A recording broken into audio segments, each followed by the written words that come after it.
Good evening. It's now 7 p.m.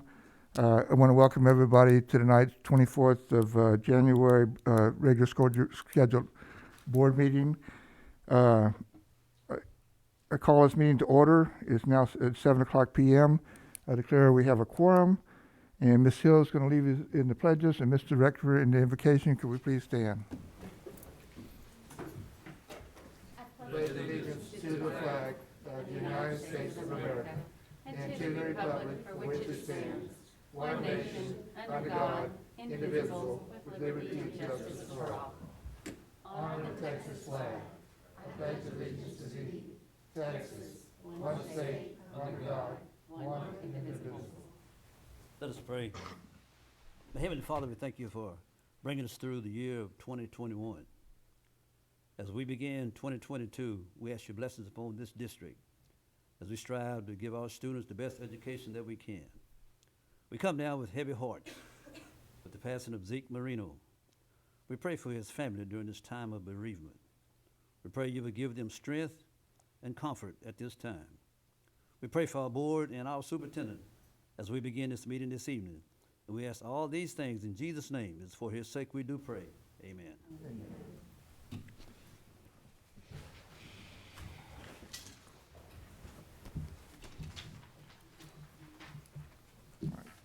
Thank you, Ms. Hill and Mr. Director. Okay, first thing on the agenda is public testimony, public comments.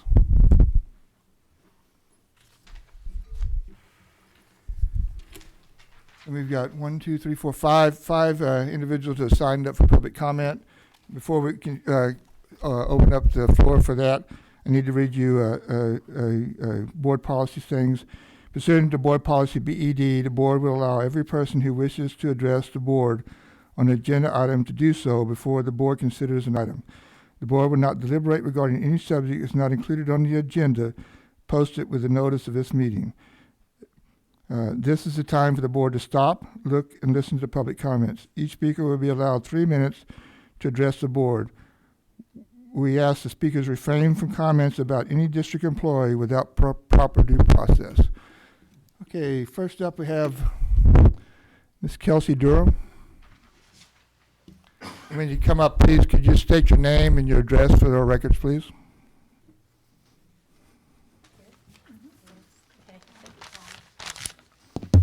I talk loud. Good evening, ladies and gentlemen of the school board. My name is Kelsey Durham. I reside in Aransas Pass at 442 Rabbit Run Road. My purpose for speaking tonight is to share with you my experience I had during a meeting with Coach Smith, Gary Smith, the Lady Panther varsity coach. Now, it's few and far between that you're going to get coaches or parents, athletes up here at these board meetings to speak of positive things. If that were the case, these board meetings would last well into the night, I'm sure, every month. A while back, I reached out to Gary Smith and I asked to meet with him to discuss some concerns I had regarding my daughter, his basketball player. He immediately scheduled me in, and during our half hour, discussion, we disagreed a lot. We raised our voices, we shared a laugh, but all in all, I left his office completely satisfied and reassured that he spoke truthfully and he didn't blow smoke. He handled the issue with common courtesy, respect, concern, and most importantly, wholeheartedly. From one adult to another, we settled our differences and we parted respectfully, respecting one another as a parent and as a coach. We had one common interest, and it was the well-being of my daughter, his basketball player. Overall well-being, academically and athletically, as he does for all of his athletes. Coach Smith has coached and mentored my oldest daughter, Kira Gayton, graduate of 2017, my nephew, James Crawford, graduate of 2021, and now my middle daughter that is a junior, Amelia Durham. On behalf of many parents and students and athletes, past and present, Coach Smith is adored and greatly respected. should we lose Coach Smith from coaching, teaching, or both, this district would suffer a great loss. And if we're supposed to have one common interest, wouldn't it be the best interest of our kids, of our future, the ones in our district? That's what we want, is the best. And Coach Smith, he's one of our greatest. I've never felt, on my personal experience, I've never felt that Coach Smith was unapproachable, racist, or ill-willed towards any of those kids that have ever crossed his path, ever. I hope that this board will weigh its pros and cons, and I hope that Gary Smith will be here to coach and mentor my youngest daughter when she gets to high school. Thank you, ladies and gentlemen. Thank you, Ms. Durham. Next, Marilyn Cruz. Again, could you state your name and your address, please, for the records?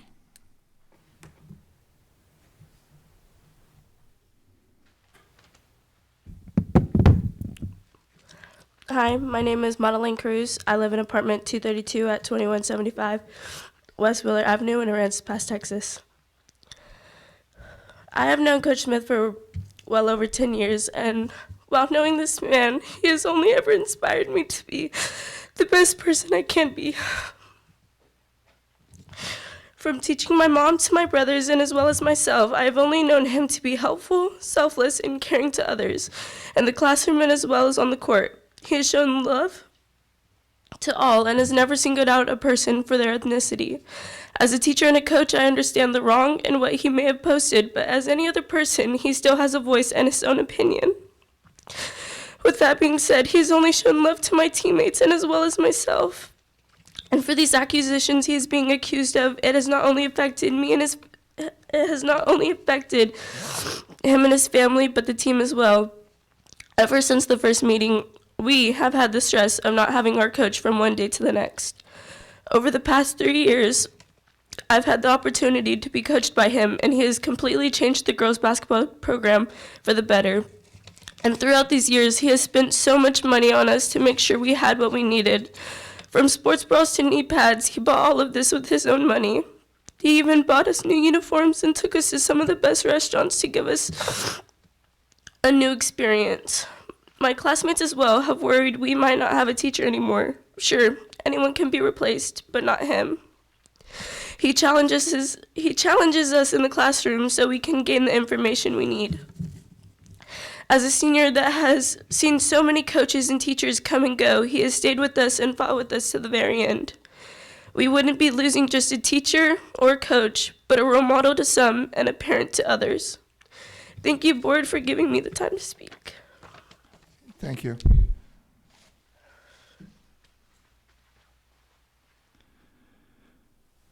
Crystal Lopez.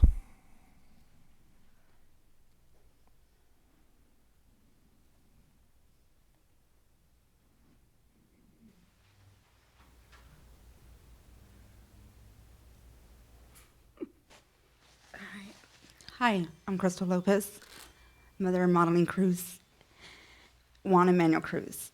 I just want to say, I didn't come up here with a speech, but I just want to say thank y'all for giving us a time to say what we have to say. And I hope you do take this all into consideration on what our girls have, that it's not only affecting him, but all of us. Thank you. Ms. Cruz, I'm could you sorry. state your address? Yes, I'm sorry. 2175 West Wheeler, Aransas Pass, Texas. All right, thank you. 232. Lauren Belvin. Again, could you state your name and your address, please? Thank you. I'm Lauren Belvin. I live at 535 South 11th Street. I've known Coach Smith my entire life. Over the last few years, I've had the tremendous honor and privilege to be his student in the classroom and on the court. Not only does he define selflessness, but he has taught that selflessness to me and my teammates throughout the 3 years we've had playing for him. Over the course of the few meetings, our team has been left questioning the outcome of this event rather than focusing on our game. Coach Smith has devoted his time and money into our team beyond what just any coach would. I can proudly say he has transformed our team for the better. and he has never given up on us. Not only will removing Coach Smith be the biggest mistake someone could make, but will give me no reason to continue playing for the rest of my final season without the best man I've ever had the pleasure to know. Thank you. Thank you.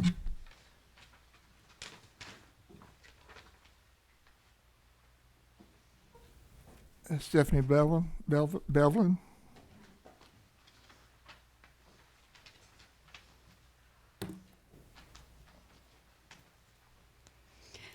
I'm Stephanie Belvin. I live at 535 South 11th Street in Aransas Pass, Texas. And, well, Coach Smith is my kid's coach. And, you know, they love him. He does everything for them. He is great. This past year when we had a shooter in the school, what they thought was that someone with a gun, I was petrified. And my kids called me and they're like, Mom, and they're like, they already moved us. And I said, everyone's there. And she said, Mom, Coach Smith already found all us basketball girls and we're all together and we're nice here and we're safe.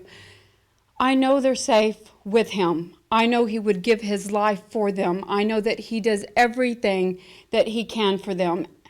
And I would just like for us to be able to finish our year in peace, not worry about, is he going to be here today? Is he going to be here tomorrow?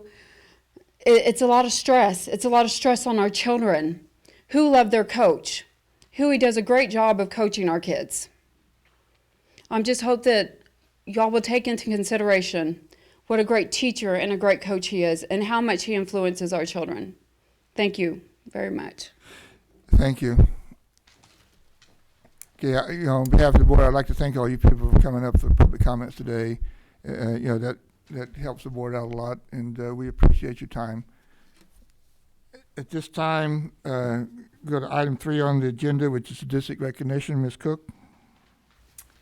Yes, we would like to begin with our Panther Employees of the Month for January 2022. As you know, we're unable to feel comfortable to bring everyone to the board meeting, so we try to celebrate with them on their campuses. We had a lot out sick also, so some weren't able to even get their awards, but we want to recognize them, so we have a video presentation to show you who our recipients are for this month.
As always, it's always great to show our gratitude to everyone that's doing such a great job this year. It's been some tough times.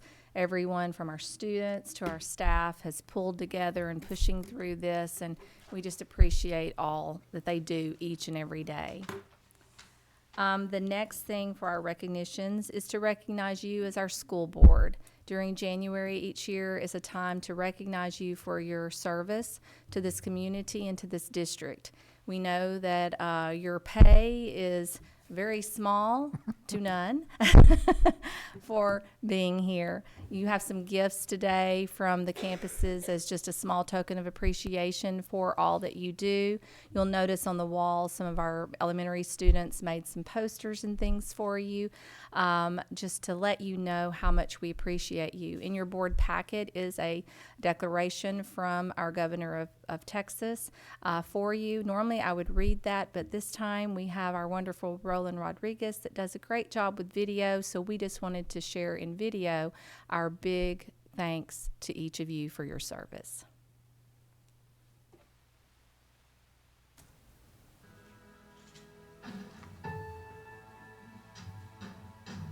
we want to celebrate you, our Board of Trustees, for your contributions to Aranda's Pass ISD. As we have learned over the past few years, it is not always smooth sailing, but when the storm rages, you are there to steer us through the rough waters. We are grateful that you graciously volunteered to captain the Aranda's Pass ISD ship.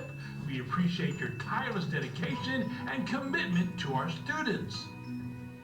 You encourage, motivate, nurture, and inspire us. You are devoted to closing the gaps in education and continue to make that major priority with every student, every teacher, every day.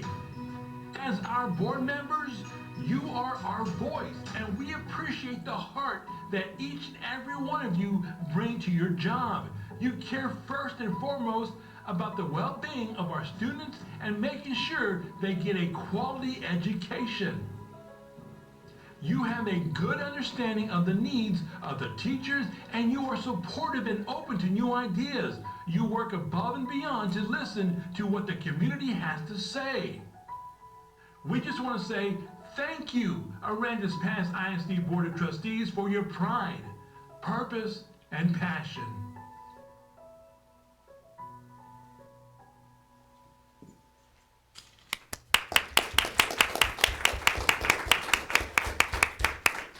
And we do truly thank you for all that you do. You are a blessing to this district, so thank you. And I'd like to, Mr. Galvan's not here, but I'd like to also recognize him as being the best board president up to last meeting, and I was elected board president at the last meeting. But during his tenure as president, we went through a lot of problems in this district. We had, with COVID coming in, we had the bond issue. We're trying to finish up the bond with a new gymnasium. And then we found money and worked hard with Ms. Cook and Ms. Stansberry to find some extra monies to complete the athletic complex over there for the softball, baseball field, plus the new gate for the football field. We completed a concession stand that we promised the public in the bond issue. So we're almost finished with the bond now. We're on the key punch items coming out from all the construction, but we're kind of proud of what we got out there, and that was all due to Mr. Galvan's leadership. So I want to express my thank you to him. Any board have any other questions or comments about that? We just want to let your students know, as long as the community, our staff, that everything we do here up on this board is centered around things to help you all out. We will try to make life easier for you, facilities or whatever. We're here to help any way we can. So feel free to contact us at any time. I just wanted to add to that it's an honor to serve this community. We love this community, and we're here for you. And even through the lows, we're with you, and we are committed to move this district forward in the best way we can. And we appreciate the teachers, the administration, maintenance, custodians, everybody doing their part, and we will do our part to make APISD a stellar district. And so we appreciate all of you that are here.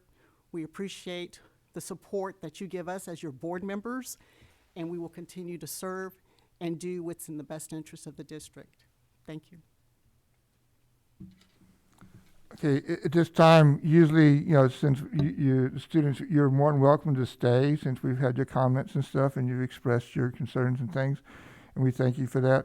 But, if you'd like to leave, because I know you got to go to school tomorrow. So again, we thank you for coming and sharing your concerns with us. So at this time, if you guys would like to leave, you're more than welcome to stay here for the rest of the board meeting. If you'd like to do that, that's fine. I just offer that opportunity.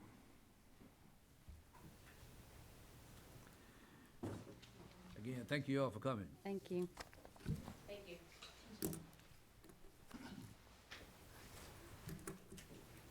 Next on the agenda is the presentation of a financial audit report for year ending 31 August 2021. Senior Director of Business Finance, Ms. Jamberry. There is a bound copy of the final audit report at your position. And we have Mr. Michael Kieschnick from the audit firm that was going to do a presentation of the audit to you. Welcome, Mr. Kishnick. Good evening, thank you. It's a pleasure to get to work with the staff here at Aransas Pass ISD, and I'm pleased to present you all a very fine financial report. If you've got your audit booklet, if you would turn to page number 2, I'll get into the audit with you. And if anybody has any questions, please don't hesitate to stop me, and we can stop and talk about things right there. At the bottom of page 2, you see our opinion paragraph, and I'll read that one paragraph to you. In our opinion, the financial statements referred to above present fairly in all material respects the respective financial position of the governmental activities, each major fund, and the aggregate remaining fund information of Aransas Pass Independent School District as of August 31, 2021, and the respective changes of financial position and where applicable cash flows thereof for the year that ended in accordance with accounting principles generally accepted in the United States of America. So this is our opinion. It's an unmodified opinion, which means it's a clean opinion, the very best you can receive on a set of financial statements. I'm now going to jump over to page 12. Every school district in Texas presents 2 forms of financial statements, the first being a government-wide presentation. This is similar to a for-profit type presentation you might see. The second set are the fund financials, and those are more based on the day-to-day bookkeeping of the school district. So the first financial I'll go over with you is the statement of net position, Exhibit A1 on page 12. The total assets at the end of the year, August 31, 21, was $51,381,756. Deferred outflows of resources, $2,408,000. Liabilities of $30,300,594. Deferred inflows of resources, $5,143,443. That brings you down to a total net position of $18,345,730. Next, page 13, Exhibit B1. This is your statement of activities or your government-wide income statement. Your total expenses for the year was $22,338,892. Those were offset by 2 types of program revenues, the first being charges for services of $117,540. The next being operating grants and contributions of $2,852,930. Then drop down a little bit there, you'll see the total general revenues of $19,467,774. That number includes your property tax collections as well as your state foundation monies. That leaves you with a positive increase of your net position for the government-wide basis of $92,352. You started off at $18,253,000, come back to $18,345,730. Beginning on page 14, we start off with your balance sheet for your governmental funds, Exhibit C1. You've got several funds presented here, but I'll only go over the general fund for you. The general fund ended the year with total assets of $7,148,283. Those are offset by liabilities with $2,868,784. Deferred inflows of resources, $880,528. That left you with a fund balance in your general fund of $3,398,971. I'm going to skip page 16 and go to page 17. This is Exhibit C2, your statement of revenues, expenditures, and changes in fund balances for your governmental funds. Again, I'll focus only on the general fund for you. Your total revenues was $16,739,707. Those are offset by expenditures in the general fund of $19,152,265. So that was a drawdown of fund balance of $2,410,558. The majority of that drawdown came from your capital asset expenditures. So you began with $5,809,529 and come back to your ending fund balance in your general fund, $3,398,971. Do you have any questions?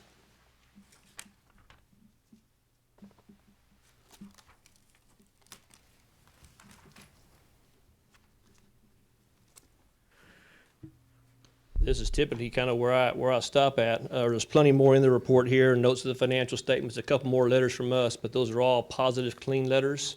And I'd just like to thank Ms. Stansberry and Ms. Smith for all their efforts once again, getting y'all a clean audit out. It seems like every year the challenges are always increasing, and the work it takes to get these done is ever changing. So just thank you to her and everybody else involved in the audit process.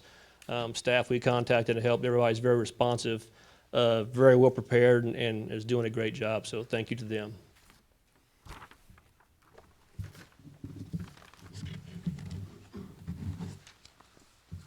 Anybody have any questions? Yes, sir, I do.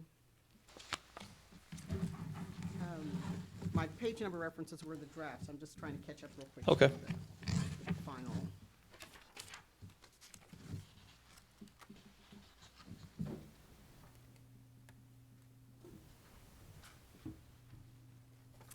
There's a reference that the district has private purpose trust fund and the custodial funds. Yes, ma'am. And so the draft report had addressed the custodial funds, and I was looking to see if the final report indicated what the private purpose trust fund is. Do you have a scholarship fund here possibly? Yes, you have scholarship funds. Yes, ma'am. Okay. There's a new statement this year went into effect. It's called GASB 84, and you're seeing a little bit different presentation this year than there has been in the past. Just, I guess, for transparency, for lack of a better description, every school, every governmental entity in the nation has this type of disclosure required, and now you're going to see ins and outs of these funds as opposed to just a cash balance and an offsetting liability or net position. So you'll see income and expense type items now going forward. Okay.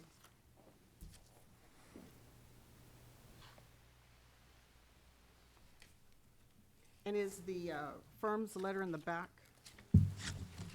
like it was in the draft? Yes, ma'am. Okay. We've got two back there. There it is, okay. Page 59 and 61 on this final report here.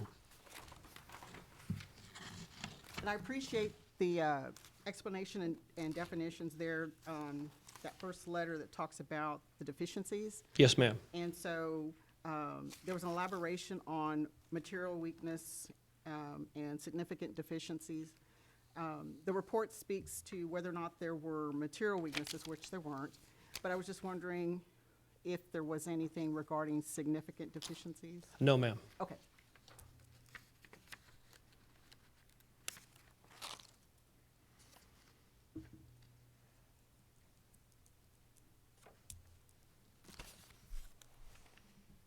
And then there is, let me get to the right report here.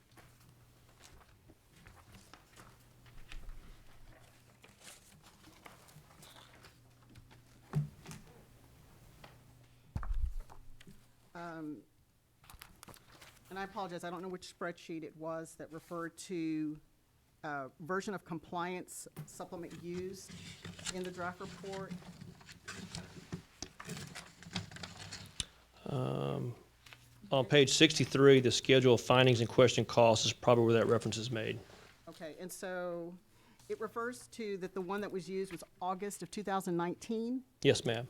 And since this is for the period ending August 2021, I was just wondering what happened to They haven't been updated yet. 2020? Oh, not yet? Okay. No, ma'am. The Governmental Accounting Standards Board will update those periodically, and a lot of times they just have addendums or additions to those, Okay. and they don't actually come out with a totally new supplement. And with COVID and everything, all those types of tasks have been delayed at all types of levels. So they're still continuing to use the August 2019 version of that. Okay.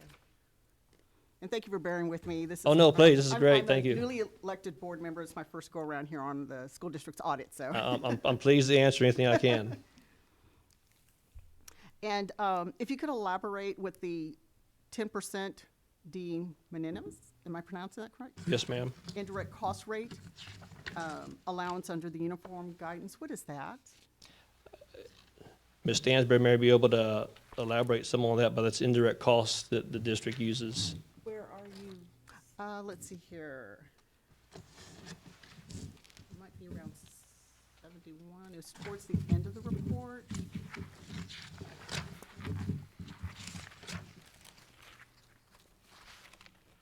Oh, page 68. Okay.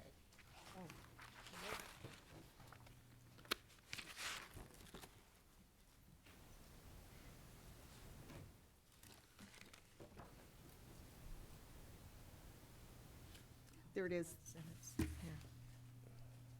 Towards the very end of under the summary of significant accounting policies. I'm not sure how y'all figure y'all's indirect cost rate, but there's a statement there that says y'all elected not to use a 10% de minimis indirect cost rate. The indirect cost rate is the one that we are now having to apply for at TEA. And it's a big spreadsheet. They got lots of information, different categories of expenditures, and in their formulas, they come up with what our indirect cost rate is. Okay. Because it just said that we didn't elect to use it, and so I wasn't sure what that is and, Well, this pros was or from cons. the year prior, right, and we've Yeah. since started, applying for the indirect Okay. cost. Yeah. Right, so that shall show up in our Next audit. report. Yeah. Yes, because of all the grants that we've begun receiving, Yes. and indirect cost is a part of that, so we've applied to that or submitted, I don't know if it's apply is the right word, but submitted to be able to use indirect costs, and we have that. We've been doing that with our current grants. This is our third year to apply. Okay, and again, that's through TEA? Mhm. Okay. It says we don't. All right, now, and then I was just curious, when did the audit begin? When did this particular audit begin and end? Was it December? We started the paperwork for it in October, and then we hit it really hard with all the testing was started in December. Okay, All the preliminary work goes out, and then they get ready for their testing work. okay. All right, just so that you kind of gauge for next go-around. Okay. Thank you. Thank you. Anybody else have any other questions? Right there. Thank you. Thank you all very much. Very much. Appreciate it. Thank you, Mike.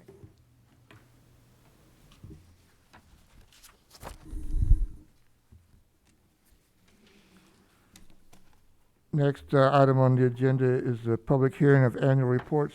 Ms. Cook? Yes. You'll have in your packet the Texas Academic Performance Reports for the district and each of our campuses.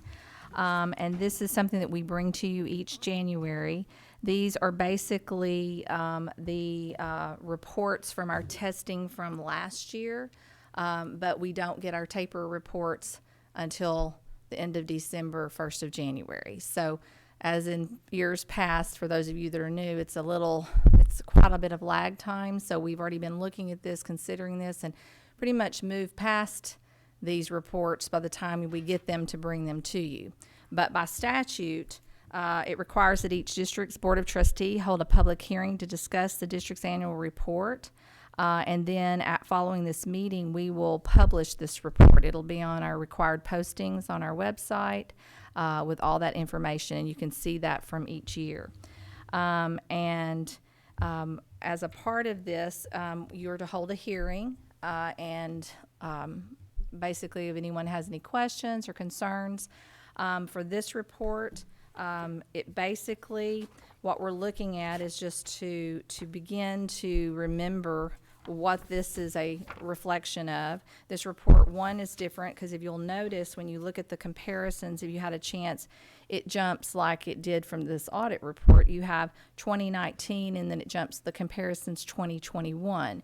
If you'll recall, in spring of 2020, that is when COVID began and we did not do any testing. So we have no test results there. So the last full-fledged test that we had before COVID, 2019, is represented, and then 2021, which is a representation, basically you're looking at a 2-year comparison, a 2-year span, and you're also looking at, this is where we see our first look at the loss of learning, because March of 2020 is where we began the pandemic.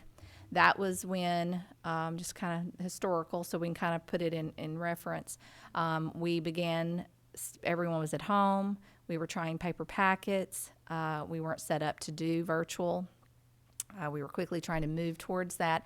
But from March until May, when we got out of school, it was quite a struggle for families, for staff, We'd never faced anything like that. Everyone was doing the very best they could, and we tried to basically rise above what was happening. A lot of fear, a lot of things were going on at that time. So we basically know from March until May, the learning at the level, or the teaching at the level we want, and the learning access that we want was nowhere near what we like to have it. Then we came back to school in August of 2020, and we were basically trying to do virtual at that point. And then we were trying to move from virtual into summer virtual. We were trying to get everybody back on campus. And so we spent the rest of that last school year till we took this test, trying to transition through, get students back in the classroom, move towards our virtual, and great efforts by everyone, lots of challenges across our nation as we were trying to basically recreate education, the educational system as we'd never seen before. I think it's important that we remember that, not to make excuses by any means, but I say it more to applaud the staff, to applaud the parents and the students that have been resilient through these challenges that, as we've said, have been unprecedented. And we still find ourselves in the midst of this crisis and trying to pull through it. So this basically, we see this taper report as a baseline to the learning loss that had occurred, because we look at 2019 and remember that is where we were. We had our goals. We were rated a B district at that time. We'd had our plans of action. We had our goals, everything to move forward on the path, I strongly believe, to be an A district within that next year. I have no doubt of that. Our Panther pathway had been implemented. Our teachers were in cohorts training for blended learning, and then this all occurred. What strikes me is I wasn't going to take tonight to dig down into every little detail of this report, because that takes quite a bit of time, and that's what we do as the administrative team, to dig deep and look at this. But I think when you look at it from a flyover view, what strikes me is that after hearing all that and knowing what everyone went through, and if you really look at this data, and we always compare it back to the state level, we want to be at least at the state level, but preferably higher. And of course, we want to be over any region schools. So we compare back to that. So as you look at this, you'll notice going through that there are many cases where we met or exceeded the state level, staying right with our cohorts across the state. And then even higher levels of meeting and exceeding the region levels. So there are, as you go through, some of those high spots are looking at, go through some of this. So like 5th grade reading exceeded at approaches and at meets grade level for their testing. 5th grade math, same thing. 5th grade science. So 5th grade was really rocking it there after all the challenges they had. 6th grade reading also did the same thing at the approaches level. 7th grade math. Let me go through. 8th grade reading. 8th grade science met at grade level and at meets. Our end of course Algebra 1. Our end of course U.S. History. These are just to name a few that really excelled in accomplishing after all that we had gone through, because there were a lot of districts that already had virtual in place or had access to technology. And so we were really striving to shift very quickly. Thankful to you. You helped us get the computers in place, and we were trying to figure out how to make all of that work. So I want to point out in what seems as doom and gloom, and you hear all the horrible reports of the crisis of education and so forth. That is very true, and I cannot downplay that. We are very aware that we have a monumental task before us, and it's evidenced here by these first reports. But there is hope. There is glimmers of, and it shows me, and even when you look at where we did not exceed, at most times it's within 10 points of being there. So what this tells me that our staff is doing an extraordinary job in some very difficult times to try to push forward to ensure that our students meet the grade, that they do their very best and that they're successful. That's why we're here. It's not so much about the testing, it's about the students being successful. This is one instrument that measures that. So we try to be real careful not to preach that we're about the star scores, because that's not our job, is to ensure that they are great test takers and can pass the star. That is one component of what we do. We want them to be problem solvers. We want them to be forward thinking. We want them to know collaboration. We want them to be well-rounded students. So we're trying to ensure that they get that kind of education, and so that any test that's put before them, whether it's SAT, ACT, the STAR test, that they're able to excel. So the summation of this, when you really look at it, is we have much work ahead of us, as all districts across our nation do. But you can see that there's those pockets of shining pieces to show that our teachers are on the right path, and we have to now, what we need to do with this data is we're taking this piece, and then we'll be testing. We're doing benchmark testing. We're going to be bringing more of that information to you at the February board meeting, because we've been tracking these kids all the way through. This piece of information is really in the past, even though we can use it to help us as we move forward. So as students came in this year, they are being monitored and tested. They're receiving their accelerated learning plans that we've talked to you about, where each student's instruction is meeting them where they are to take them as far as we can in our effort to catch them up. And so that I have to say I'm very, very impressed with the way our staff is handling this. That is a monumental task that they were asked to begin to do this first semester. Very challenging as they work through each of those plans, contact all the parents, begin to look at how they're going to tutor. They've been tutoring and working tirelessly this first semester. And we're already beginning to see results in that as we begin to look at our benchmark data. But then we're also still seeing pockets where the learning loss is great. What else can we do? So our teams keep working at it. They keep having these meetings. We keep looking at the data. We can't just stop and look at one piece. We have to continue to track. And that's the big thing we're looking at, is that we come in small increments of time and we're tracking. I know I've been over and looked at, just for one example, at Charlie Marshall. They have a whole room committed to their data walls are in there. If you get a chance, go and visit and see how they're tracking their students and have visuals of that. I know at the middle school they do it more in like a Google document. They do it more electronically. At the high school, the PLCs, they are constantly tracking and monitoring where their students are to ensure that they're getting that credit that they need and what else can they do. And at Falk Elementary with our babies, of course, our main focus is to make sure that they're reading and they have those math levels. And we have to track that to know where they are. So the data is so important, and it drives what we need to be doing each and every day with our students. And I'm not trying to sugarcoat anything, but you know me, I want to always, I feel it's important that we look at the positive and we celebrate that, and I want to do that because I feel like the news and everything is such doom and gloom, and we have to encourage and believe that our students and our teachers, with the support of our families, that we are going to overcome this, but it's going to take time. It is going to take time to overcome. But seeing some of the successes already through our benchmarks and through different things, I feel like it's going to come sooner than later. as we begin this journey.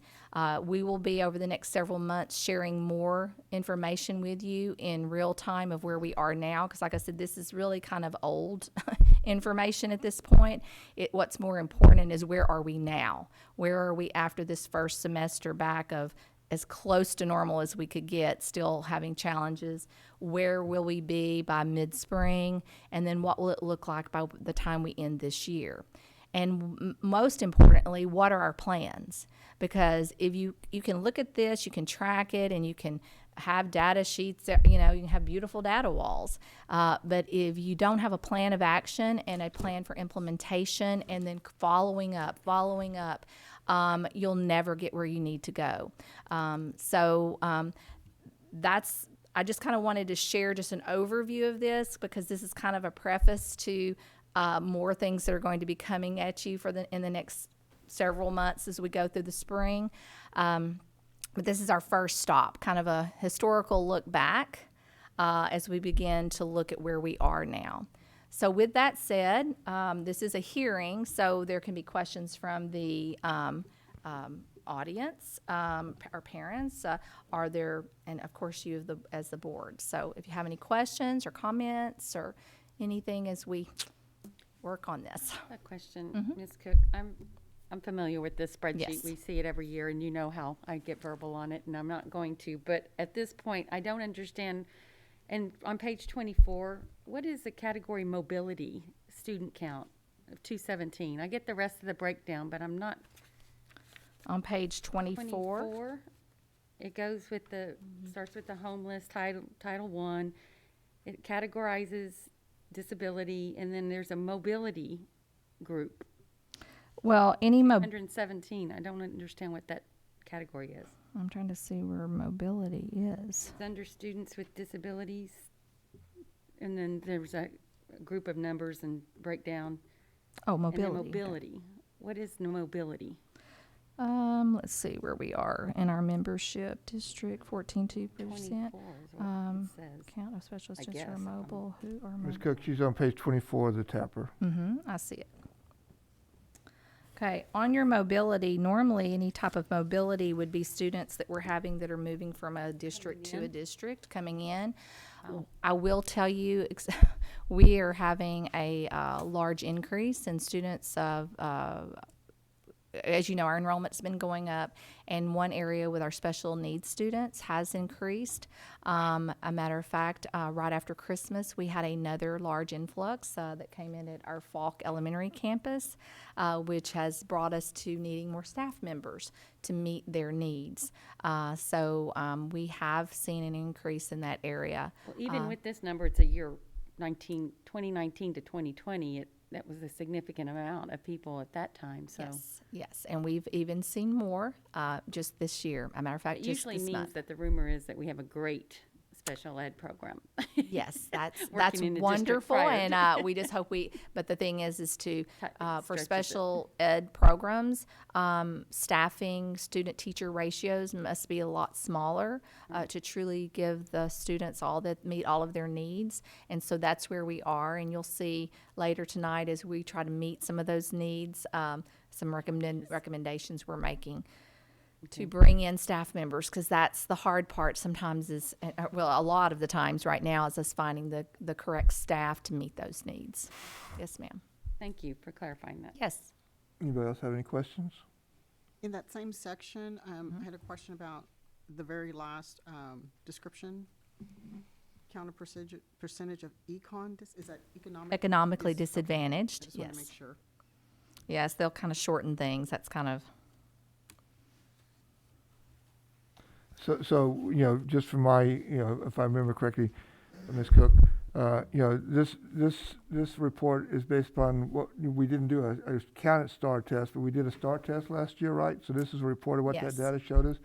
So the state's mandated that we use this as a baseline to plan a plan of action to get those kids up to where we need to be. So they gave us that as a freebie last year.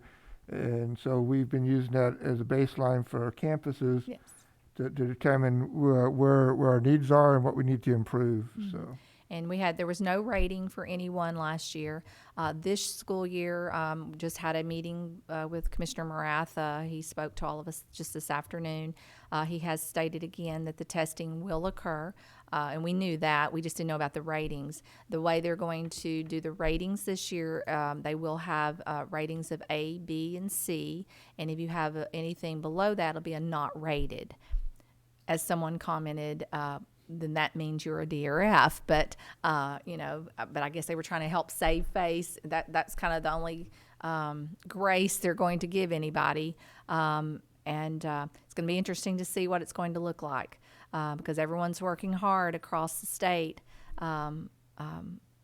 mainly for our students. To get an A, do you have to meet the state or meet above the state's requirements? Sorry? To get an A rating, is that you meet above the state's requirement? Or It's a configuration, and it's a very complicated one, so you can't necessarily say that it's meeting all, but really, if you're going to get an A, you've pretty much hit the mark across the board. You might have one or two low, and there'll be another area like your math across the board. You might have one grade level, but the other grade levels might bring them up. The configuration, I couldn't even begin to tell you how they figure it. There's a magic room they do they do that in. They give us these manuals, and you read them, and you think you know what they're doing, and we'll try to figure it ourselves, and it usually doesn't ever come out the same way they figure it. Okay. But yes, if you're going to have an A rating, you're looking at in all subject areas, and you're really looking at the meets and masters. You're looking at students getting at that higher level. And that's what we're striving for. That's what we want for our students. I know we set the board goals, and some of that was dealing with the test scores going up so much percentage-wise. Have you had a chance to analyze this report from last year to see if I think it was what we did is based upon 2019, if I remember correctly.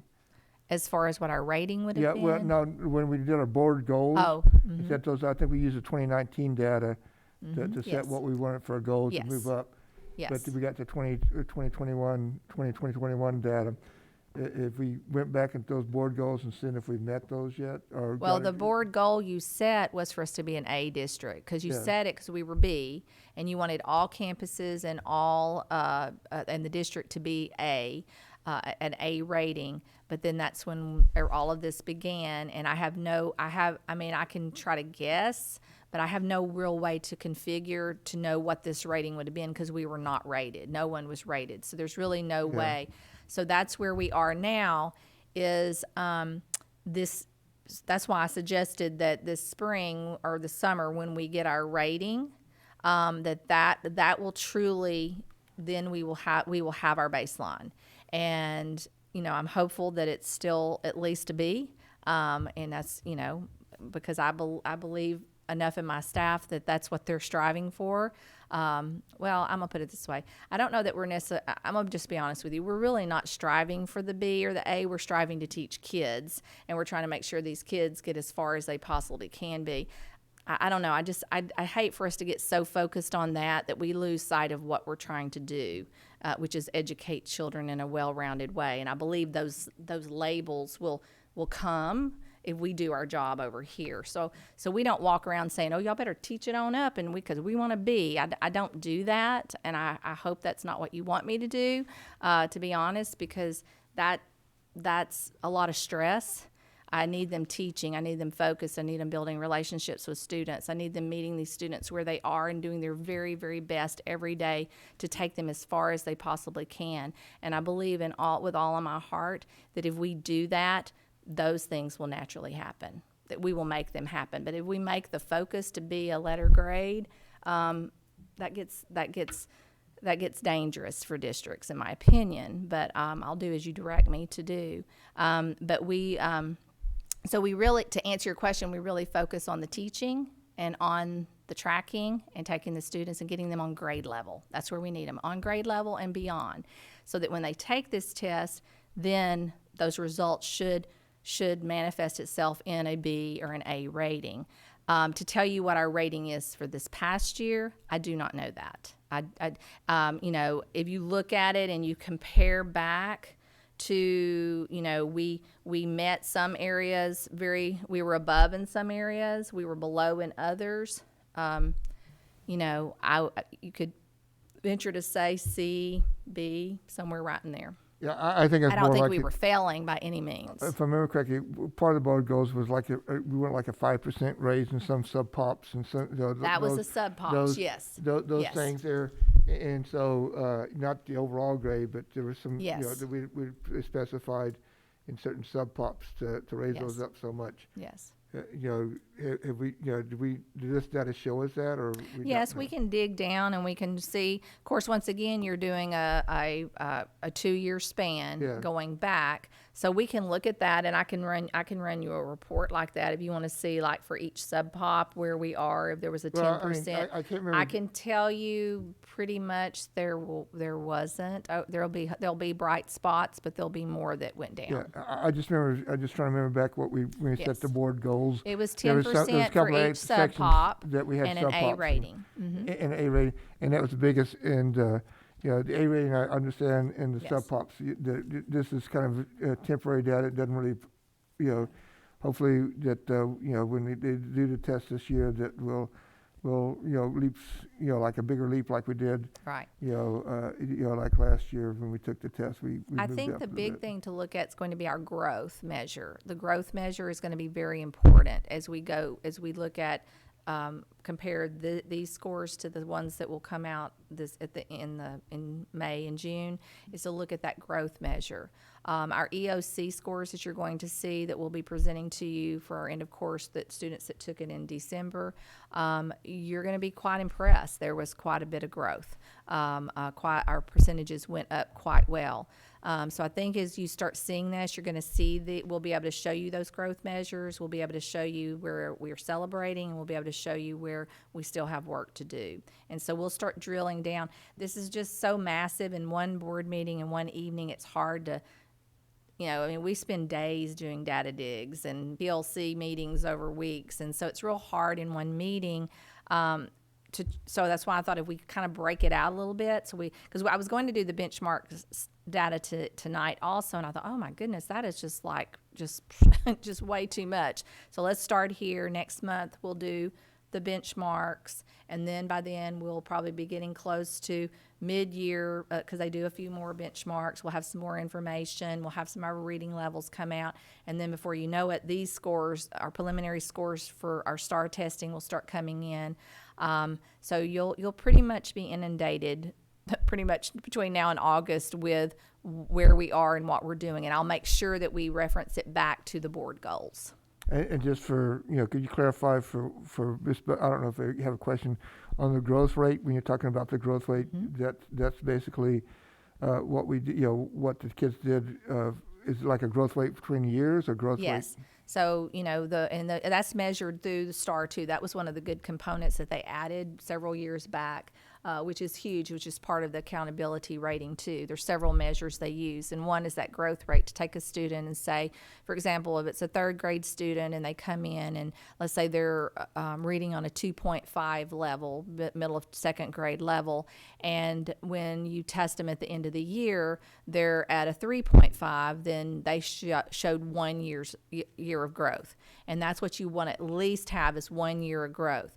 But because that student started at 2.5, with the tutoring and all the remediations and things you're doing, you're trying to help them to get past, they really need more than 1 year growth to be on grade level. So your hope is you get at least that 1 year, or that, not our hope, but our plan and what our actions are to get that 1 year of growth.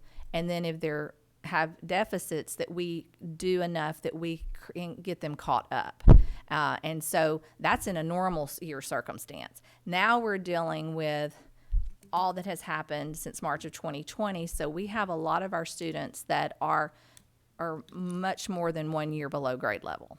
1, 2, 3 years below grade level. So what can we do in 1 year with them to get them as far as we can, and then how do we pick that up next, and what do we do, and how soon can we get them back on grade level. So the growth measure is huge and what we need to be tracking, because we need our students, especially at the lower levels, to get them back on grade level as soon as possible, or that deficit just compounds over the years. By the time they hit junior high, and heaven forbid high school, they are really floundering because they have so much missing. So that's kind of the urgency that we feel as educators, is that we know with every ticking moment and every time they're absent again, because, these next wave of this pandemic, we know that, we feel like we're taking 2 steps forward, and then, they're not there, for 5 days, and then we're trying to take them again, so it's a back and forth, which is the challenge we've never had in education before. Normally, you might get the chicken pox and you're out for 5 days and then you come back, but it was one of you or 2 or 3 or 4. We have whole groups of students that have been out or have had this learning loss. So that's where, when you read these articles about the crisis in education, that's what we're talking about. We've never been met with this kind of learning loss for the masses of our students. I have a question. In the coming months, will we get a deep dive into our graduation rates versus our college and career and military readiness rates? Yes. Because those were not impressive. Yes. One of our goals, if you remember from House Bill 3, is to report back to early childhood readiness and career and college readiness. So we will be giving you more reports on that as we get updated information.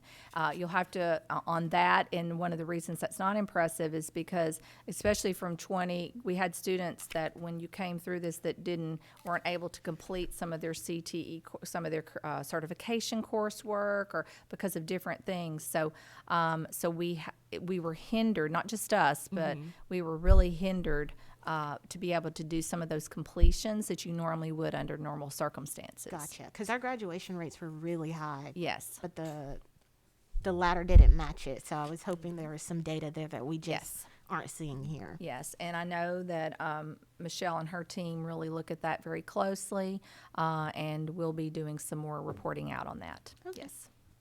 Just a quick question. When you were talking about the growth rate, are we measuring where they're at now in comparison to what year?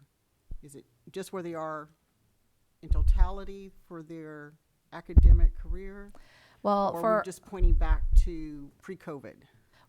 No, when we're looking at growth rate, we're looking at from either the end of last year, or for our young students, we do beginning of year testing, we do middle of year testing, and then end of year testing. So we're looking at the beginning of year to the middle of the year, then to the end of the year. And that's how we measure for our elementary campuses, pretty much for their math and for their reading. For the higher levels, it's more looking back to benchmark data from where they were at the end of school last year to where they did at their benchmark at the middle of the year, and then how they fare at the end of the year. So it's it depends on the point of reference that we might use, but it could be from the end of last year or from the beginning of this year. Okay, because when we talk about that a student is, for lack of a better word, behind more than 1 year. Yes. I just wonder if that's all due to COVID, or when we look at students who are on the coast and what we had to go through with Hurricane Harvey. Yes. I suspect that there are students who were in a deficit before COVID. Yes, ma'am. So I think that's another nuance that's unique to our district when we talk. Right now, it's pandemic. Everybody's looking at it across the nation. But I think in particular for our region, that that is something that we have to be mindful of, our students, when we're pushing them and we're trying to bring them up, because we still have students in the system that were out and missing school because of Hurricane Harvey or being displaced. Or we may have inherited them through transfers So, okay. No, that's a very good point, and we've discussed that we've kind of had a double whammy here. Right. And we felt like we were making really good progress. We were seeing that growth. We felt like we were getting a handle on that. The staff and teachers have done a fantastic job of overcoming that. Even that first year, looking at the data after missing, I think it was 6 weeks of instruction. And even at the end of that year, it was really phenomenal what was accomplished. But there were deficits. And you're right, there were still some students that were still lingering there in that area that needed that support and help. And then this just added to that. Kind of compounded. And It did. So thank you for recognizing that. And recognizing that the teachers that are here, that resiliency and their endurance to go through Harvey and then with the wave of the pandemic. So, And I think the difference I hear here is that with Harvey, it was like it came in, it happened, it was 6 weeks, then you went back and then you pushed and you knew it was over per se as far as the event. What's different about this, it just doesn't seem to stop. It just keeps, as soon as it's just like we keep getting punched in the stomach. We thought we were going to come back the first of this year and find normalcy. And then we had kids out, we had staff out. And then we did really good. I think it was October and November through December. I mean, like hardly any cases. Kids are back. Attendance rate was going back up towards 95%. We're like, yes, we have overcome. Now we can really push it. And then we came back, and last week was our worst week ever with staff and with students. And it was just devastating to all of us because it's just like, when is this going to stop? But what I love about this district, this community, is that what you said, that resiliency of saying, okay, let's pick ourselves up and let's keep pushing forward. And I have no doubt that everyone will continue to do that for the sake of these students. But any encouragement you can give them, words of pats on the back, I just ask anyone to do that because everyone's very tired. And I worry about our staff, being able to keep their chins up and give everything they need to give to our students. So any encouragement we can give to them, I think that's very, very important. And to our families, because they're discouraged too. They don't like seeing their kids not do well. So I think if we just continue to come together, we are going to make it through this, and we will be better on the other side for it. I do believe that with all my heart. I just don't know where the other side is yet, and I think that's what's hard. Yeah, and just to piggyback on that, if you looked at some of the media lately, that the teacher, especially 1 to 5 years teachers, that just throughout the nation, they are bailing out big time. Okay. And it's not from the pay as much; it's just from the stress level that's put on them that they're put under right now. So again, we as board members need to realize that, and we need to pat our teachers on the back for hanging in there with us. And again, we'll all get through this, but it has to be together. So, and we understand that it's stressful. We understand there's going to be days you feel like pulling your hair out. And that, because I got two, both my sons and my daughter-in-laws are all teachers, so they express to me all the time what they're going through being in that classroom. So I'm aware of it, and we do feel for them, and we do support them. So if you could pass that on to our teachers and staff, especially that we as a board realize that the things that are going on now, we do appreciate the effort they're putting forth to get us through this. I will. Thank you so much for that.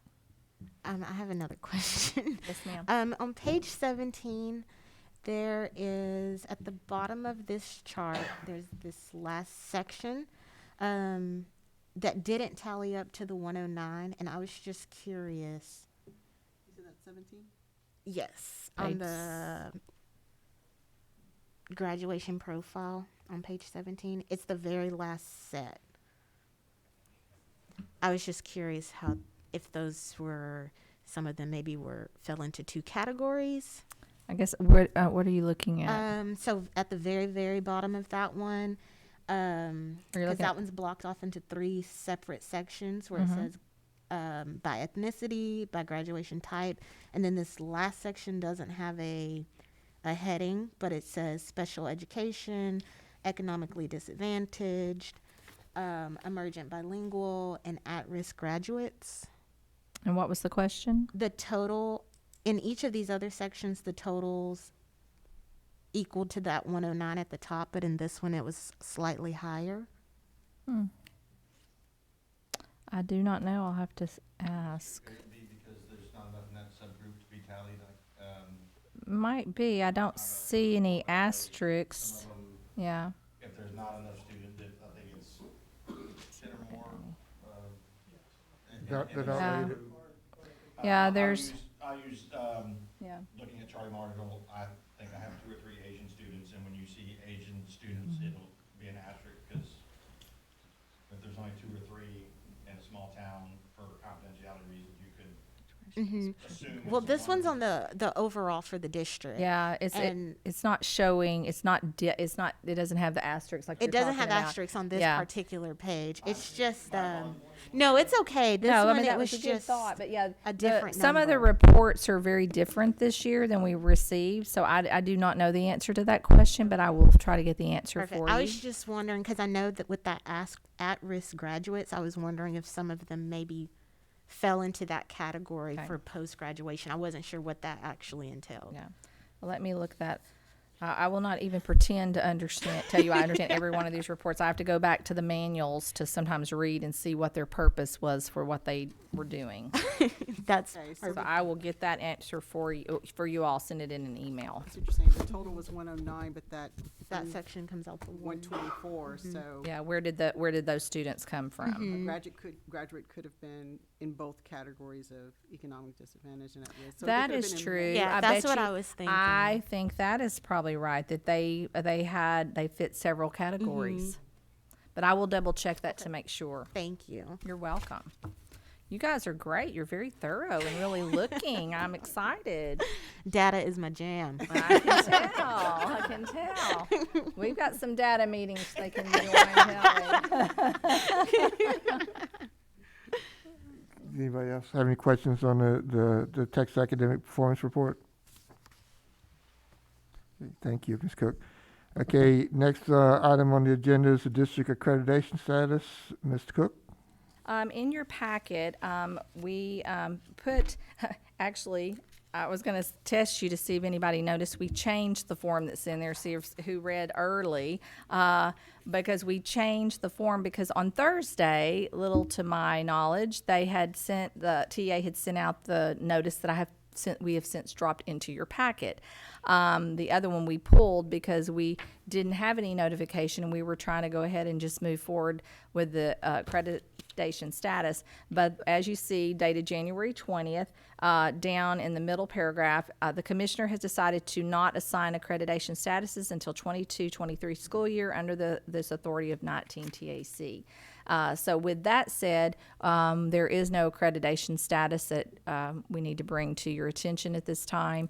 We're always receive accreditation status, but that's something that we're required to do to report out as a part of this hearing. But this year that has been waived. So I had put in there what I knew as far as our normal template of accreditation status so you could see it. And then when I saw this, I said, oh, pull that out because I didn't have to do that. So that is what that is. All right. Anybody got any questions? Okay, next is superintendent report, construction report. Okay, let me shift gears here. Got 3 pieces of paper going on. Let's see here. And the first one was our construction report. Because we're down to our punch list items, and you see that in your packet, I told Mr. Brenlin, Todd Brenlin, he didn't have to drive out for this little punch list. As you can tell, we are, the team, Mr. Ochoa, Mr. Bennett, have been going out and making sure they're walking, talking, and working with Beaver Jacobs and Todd on every little item, and we are being, by some means, some might say we're being a little picky, but we feel like on a project like this, we wanted the highest standards. It looks fantastic, but we want to make sure every detail is exactly the way we want it. So you see the punch list items that that we have from the baseball backstop netting to be replaced in February. It had to be reordered. It was the netting that's up above. Some had been torn when they put it up, and we said that's not acceptable. So they're going to take that all down when it arrives, and we will have the new netting. The foul pole or poles to be relocated when the baseball season's completed. This is the report you received that we have some, it's off and we want it to be perfect, but we don't want to mess up the season. So that is in writing now to make sure that that will all be taken care of after the season. Things like keys to the press box, and we also need to add to that the main ticket booth. We're working on that. The contractors are going to touch up purple trim paint color at the press box and the dugouts. We want to make sure any dings or anything that doesn't look just right. Damaged chain link fence is going to be repaired and painted. This is by the baseball press box. Reattach the corner trim at the athletic building. As you can tell, these guys have been walking around with hawk eyes, making sure every little thing is picked up on. Adjust the height and clean out the baseball field drains at the backstop. There's a PVC conduit at the softball field fencing that's sticking out of the ground, which is a safety hazard, so they're going to take care of that. District control wire installation to the baseball press box. There was some discussion back and forth of whose responsibility that was, but they are picking that up, and they are going to make sure that happens. And we received an email today that we will not be charged for that, which makes total sense. That's my question. Yes, no, we are not being charged for that. And then stabilizing the soil along Victory Lane and the sidewalk. You've probably seen how it's kind of running off, and we've got some ruts and things. So to correct all of that and hopefully get some, probably put some, whether we throw the sod or do some seeding, we got to do something to try to help some of that keep from draining away when we have rains. We are still at this point, until we get these punch list items done and completed for our final walk, we still have withheld that final payment. We, of course, want to get them paid as soon as we can because we know they have people to pay, but we're holding them to this, and they have worked very well with us, been very gracious. Weaver and Jacobs and Todd's company, all making sure that we have everything exactly like we want it. So it looks really good out there, and we're excited. Sure do. But if you have any questions or concerns about that. What is the anticipated timeline of completion on the punch list? Well, I think the netting's probably the one that we're waiting on that's got a time. The rest of these things, and then of course foul poles can't be done. We'll go ahead and just have that in writing from them. We won't hold their payment for that because that's after the season. But the rest of these things, I think, are just a matter of them getting out there and getting it done. I don't know that we received like an actual date, but I think they're wanting it done sooner than we even do because they know we're holding their payment. I talked to Stan, he said the next probably March before it comes. Oh, March, okay. And he may come out the next day or so, walk with me and look at some of those other Right. and stuff. And see Okay. if he's on top of all of it. I was just gonna suggest maybe if there were, I know the netting said February, and shipping even for us Amazon lovers Yes. has been delayed. Yes. So if out of the 10, if 8 of them were looking like they were going to be completed, we could give them partial Right. payment at least to Right. cover what they're taking care of, just so that there's Yeah, I no think to extreme be fair delays. to them, we'll be looking at how we can, I think the big thing is I feel like if we have it in writing and they're not going anywhere, they want to take care of us. I think we can begin, especially some of these smaller things, if they're trying to take care of them. So I appreciate that. I agree. I think we need to be as fair to them as possible. So we'll look at that. And I did have a couple things that I don't see on this list, but in the left field softball, the left field softball, there's a drain out there that still has little plastic poles around it that kind of block anything from draining into it. So, I'm not sure that needs to be, because really it looks like that the way the drainage is going in that area is going uphill a little bit. The drain's kind of, has to go. It's like there's clogs inside the little ditches going into it, that there may be some problems there that they need to correct. And it's still covered up with the plastic around it as well. And today when I drove by, since we had a good rain out there, I took a look at center field on the baseball field. on the left center field, right right by the fence. There was a big water pooling out there. So it's just that one spot. The softball field looked great. The rest of the baseball field looked great. It's just that one spot. There was a lot of water pooling there. So again, it's probably something that just needs to be raised up just a little bit. But it's not a lot of water, but there's enough out there that it may cause puddles and stuff, and it doesn't drain off very adequately. And the other thing that I had was, let's see. Oh, the question was brought up to me, and Mr. Bennett, you can kind of explain this better. Between on the baseball field, between the first base side and third base side, on the field itself, that the running lanes are covered up with grass, and are they usually bare ground there, or are they grass all the time? That's our design. There's no baseline. There'll be a chalk line, but there's no dirt baseline. Yeah, there's like the running lanes, like you always had. And is there any requirement for that, or just our option to whether we want to put grass there or not? Option, and a lot of schools are doing that just for the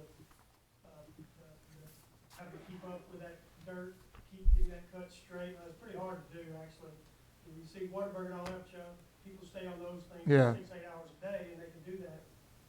High school field's a little bit tougher, so we went that route. You can always come back and kind of, but the grass that we got is supposed to be able to handle all the traffic and everything, so. So our coaches are okay with that too? Our baseball coaches are okay with that design? Okay. So when they slide, they're sliding in grass and not dirt? That's, well, Sliding into second is gonna around the be- bases, there is dirt. Okay. But it's just between the home plate, around the home plate, there's ru- dirt. It's just where usually the baseline has no grass in it sometimes going out to first and third, that area has grass in Where it. they're running, the players are running just the running as they go lanes. from base to base? Yeah, the running Okay. lanes. Okay. Just on the two sides. So, but that's optional, just whatever we want to do. So we could either do it or not do it. So, and our coaches chose to cover it up with grass. So that's all the questions I had. Okay. Anybody else got any questions? I'll move on to now the plan for the grand opening of the athletic complex.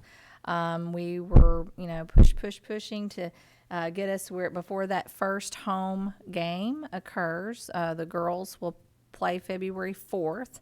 So we have, we're looking at February 2nd is a Wednesday evening at 6 p.m. That we will have our grand opening for this. I put in your packets our preliminary look at this. I visited with our high school principal, Ms. Hale, Coach Taylor. He visited with the baseball and softball coaches, Mr. Bennett. I kind of just presented this idea because I think this is a big deal. We want to do this well. So we want to have our baseball and softball players all there in their uniforms because this is about them. And I think we always want to make sure our students are front and center because, as you said earlier, everything we do is for them. And so we want to make sure they're a part of this. Of course, hoping all of you can be there as Board of Trustees. We will be inviting city chamber officials. We will also be reaching out to any of our legislative representatives in the area to see if they'd like to come and be a part of this. And of course, our parents and any community members. So we're going to do a big push out of this information beginning tomorrow. We will do some personal invitations to key individuals, and then try to have a good, fun evening where we will welcome everybody, have our prayer pledges. Of course, the national anthem. You can't be out on a baseball or softball field without having the national anthem. Have some speakers. If any of you'd like to speak or have a representative for the board to speak, please let me know to this, or if you want to designate your board president or the past board president, however you want to do that. And then we will have the chamber there to do an official ribbon cutting for this. And then look at serving some refreshments. And I'm suggesting you got to have some popcorn and peanuts, and so maybe something like that. I believe our athletic director was telling me that I think it's our baseball team may have a little scrimmage amongst themselves after that. So they're kind of working on that. More details to come there. And I think that'd be fun. So if anyone wants to stay and watch a little action out there on the field. So I think I figured the ceremony and all probably about 30 minutes, 6 to 6:30. People can then walk around. By then, I think that it starts getting dark. I think about 6:30, 6:35 that night. So it will be done. But then I think it's nice that we have all the lights on. They can see what it looks like with everything lit up and walking around. Something to be very, very proud of for the community, and so we want to make a big deal of it. So I just want to bring that to you tonight, make sure that kind of fits your expectations for a grand opening. And one day we're going to have to go back and have a grand opening of Falk. We never got to do that. Anything and everything that could happen did, so we're going to have a re-grand opening or something for that, because we never got a chance to do it. Does that all sound good to you? I'm sure by the time I'm done, I will have thought of something else crazy to do. Blaze is like, yes. I'm sure there'll be balloons or something in the midst of all this. Ms. Butler? Yes, ma'am. Yes, we had talked about the memorial for the Yes. baseball. Will we have that in time? I do not believe so. With our shipping, as we've talked about, I do not believe it will be here in time. So we'll do something else special for them, for the family, and maybe do a little special time for them. Hopefully it'll come in during the baseball season and we can do it before a game or something like that. So, but unfortunately it's not going to make it. Okay. So, and I don't think we even have a date. We have, no, things like that. Just sometimes it's taken up to 6 months to get things in. So we thought we need to go ahead with this part and then we'll circle back around to that. But that is on it. That will be coming. Matter of fact, we have that as a final thing. Actually, we haven't even ordered it yet because tonight was y'all's night to look at it. It's in this packet, isn't it? No? I did not put that in the packet. I think I did that in an email to you guys. I thought Victor had read something at one of the board meetings about what he, Yes. that he had into it and in that. So I think I thought it was during a board meeting. Did we correct me order if I'm it? wrong, but I thought it was during a board meeting that we talked about that. They were just going to pick. Oh, we were getting the new quote. Specific wording and. Yes, get yes, approval. yes. So you did look at that. Okay. Sorry. Sometimes I have a moment of like, what have we done? Okay. So the next part is the enrollment attendance and so forth. You have all of our documents in there for the third 6 weeks, which ended before we got out for Christmas. Our enrollment was 1674, and we had gotten up to 93.67% in attendance. So things were looking great, going well. Then we returned. And you see how our COVID cases before Christmas were going. Basically, we were sitting at 0, zeros, zeros. And then you'll see the week of 110, 117 through 117. That was our first week back with students. We had a 2.4% COVID rate, which wasn't bad. And then last week, our second week back, we went up to 6%. We had 100 students out last week, or that were sent us, let us know that they had tested positive for COVID. We had 29 staff members.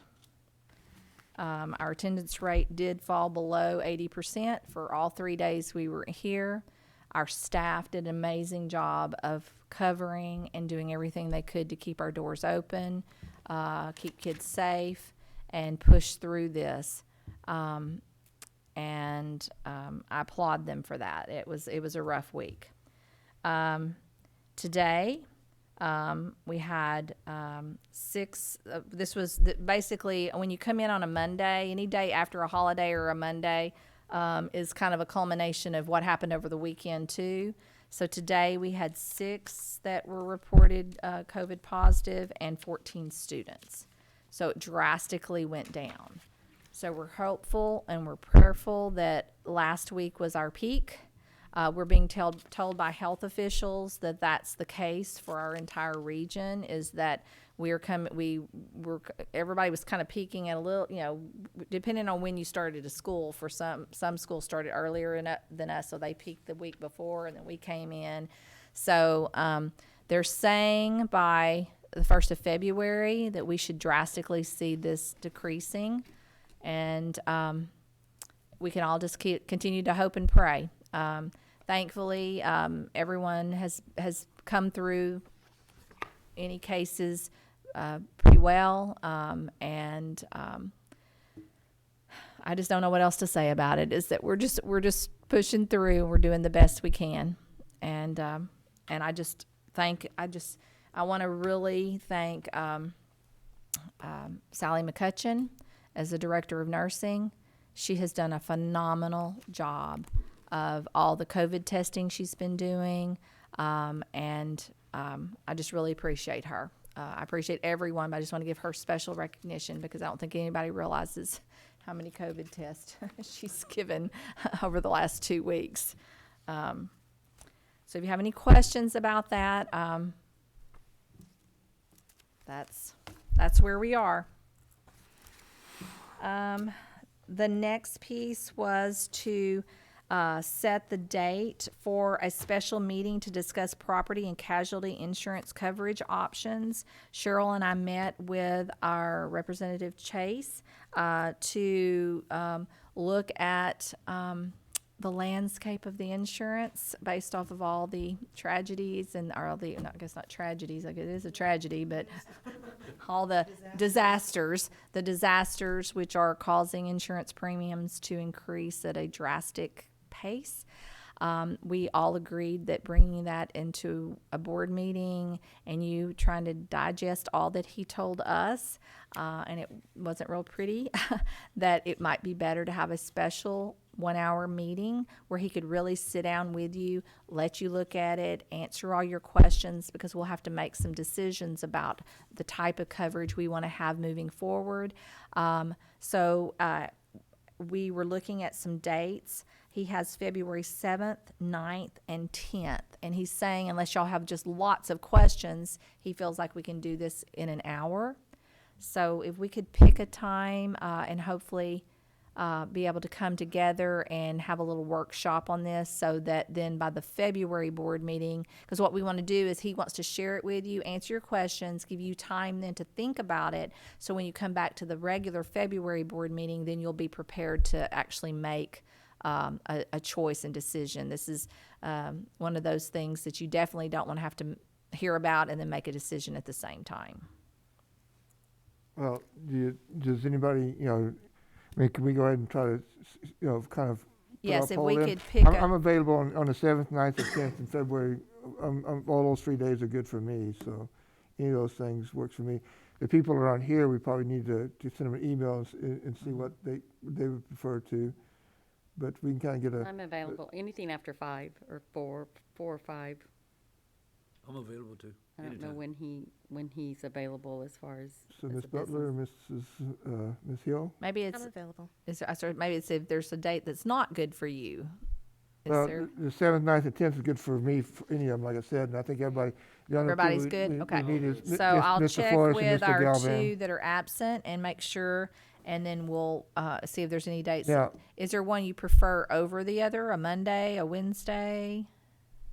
Usually y'all tend to like your meetings on Monday or Wednesday. Does it matter? Okay. Yeah, the only one that might have a problem is Mr. Flores because of his work schedule that Okay. he's on right now. All right, well, we'll check. For a nighttime meeting, he might need something, again, and for you, you don't get off work till 5, but some Okay. people, he goes to Well, work we at definitely 7. wouldn't do it any earlier than 6:30 because I think that's our normal time. So Yeah. I will check with them and then I will email all of you so you can put it on your calendars. Okay, thank you. Thank you. The next one was to discuss a request to use the Panther logo on the AP water tower. I was asked to meet with our new Civic Center representative, Kaylin, yes, and Councilman Knight, and they're very interested in the tower that currently has I think it's like a pelican I'm remembering what else on there. They're wanting to repaint it, have it be repainted, and have a panther head on it. And so I met with them and I talked to them about. They wanted to know how I thought the board would feel about it, and I said, well, I can tell you that it will only be able to support the official panther head that is our logo, because I know there's lots of panther heads out there and panther looks. I said, but I know years ago that the board of trustees voted that this is, our panther head. I said, so I feel pretty strongly that that's the only way we can support something like that. And I thought it was very courteous of them to ask us first what our thoughts. Since I said, well, I happen to have a board meeting Monday night, I'll bring it to them just to get some feedback. So basically all they're asking of us, no money, no donations, nothing. They're just asking, are we okay? Do we see any issues with them putting that logo up there? Of course, I guess we really haven't copyrighted that or anything, so they could probably do it without our permission, but I think it's very honorable that they asked us. And then they want to go to the city council to see if the city council will agree to them being able to do that. And then once they have all these approvals and everybody's on board, then they wish to work on doing fundraising to do that it would not cost the city or the school district any money. They're not asking us for that. They're asking just for support and encouragement, and then any way we want to support or help them in their fundraising efforts, I guess we could.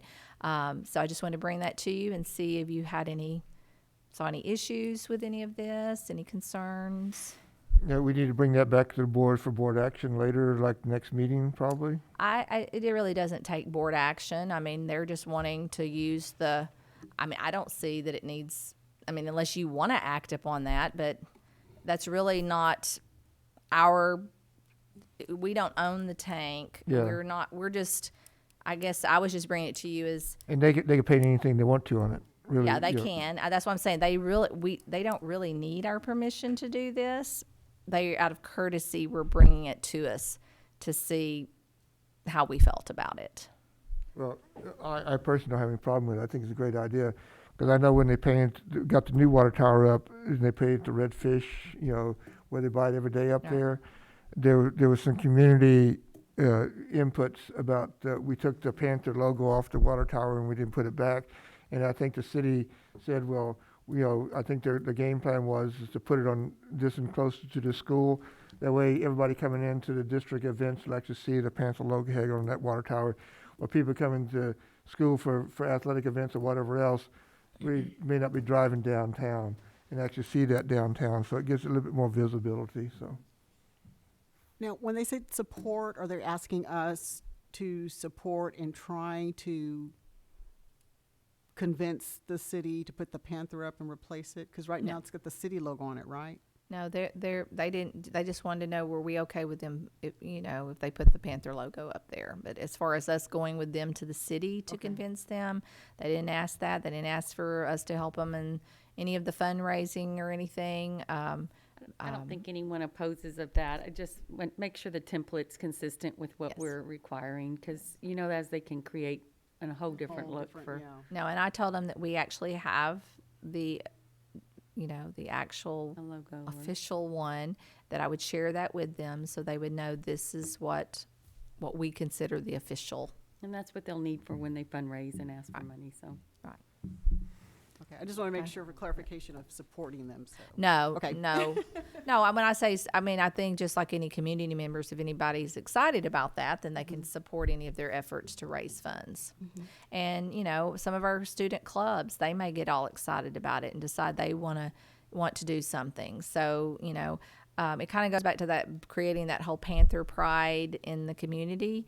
That could be an event that actually could, if you do it the right way, it could generate this excitement that we're all working together for one common cause. And it, because we've been trying to put the Panther and purple all over the place. So if somebody else wants to join in that efforts and help us with our Panther pride, then I think that's a win-win.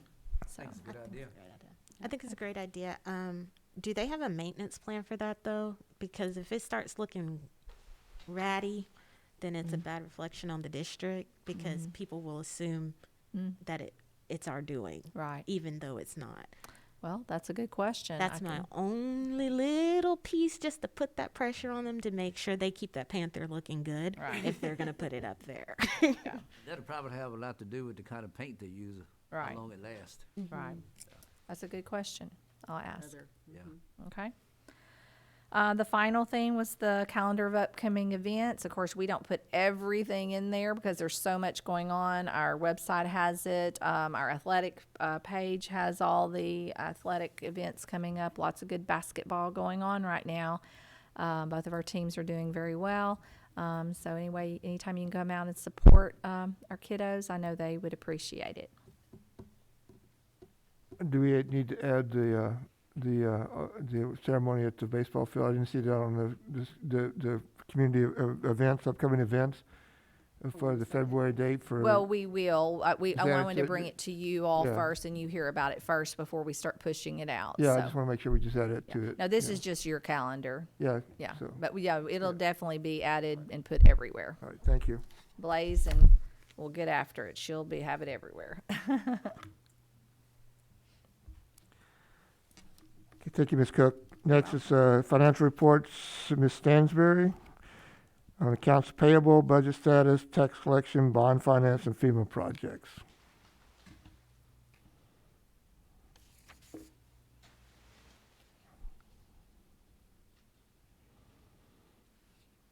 Anyone have any questions? If not, we're Anybody on the board have any questions on those? You kind of had time to review them? Okay, no questions. Moving on. Accounts payable, seeing Ms. Stansberry again. Anybody have any questions on that? We already covered all that, haven't we? Covered all of them together. Yeah, we did all in one deal, so we already done it all.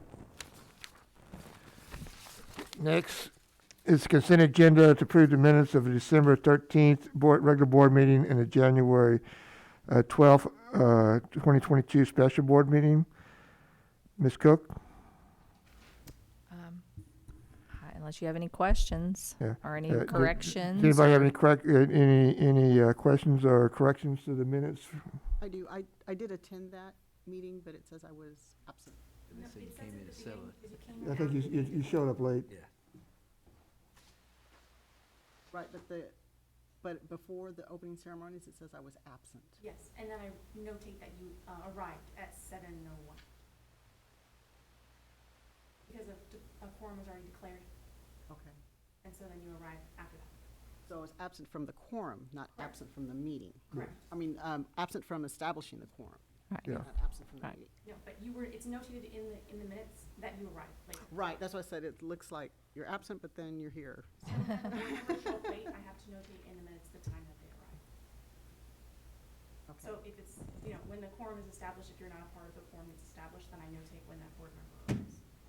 So for board attendance, would that be considered? No, it's not considered absence from the meeting, you're just absent at Okay. that point, and then when you arrive, you're considered present, and you can act on any items that are proper for the board. Okay, I just want to make sure. Still be excused. Yeah. We don't do school attendance. Yeah, okay. Anybody else got any questions or corrections? Okay, do I hear a motion consider and approve the minutes for December 13th and the January 12th, 2022 special board meeting? So moved. So moved by Mrs. Diaz, seconded by Mrs. Hill. All in favor, say aye. Aye. Anybody opposed? Okay, next is moving to the action agenda. Okay, first item is consider and approve financial audit report for year ending August 31st, 2021. Ms. Stansberry? Did you have anything else you wanted to share? That's what we already discussed earlier with the Yes. audit guy here. Yes, and we that, just and you need have the your final approval deal. now. Yes. Yeah. Okay. So anybody have any more questions on that? Just, it's shorter than the draft.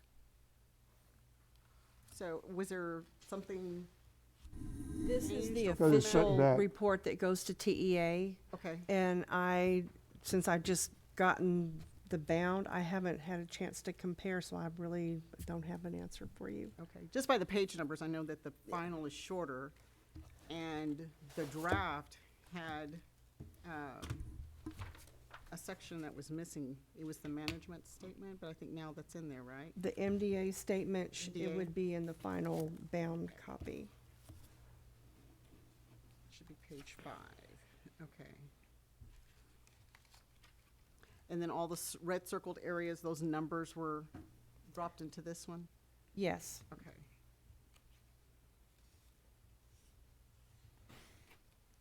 Any more questions?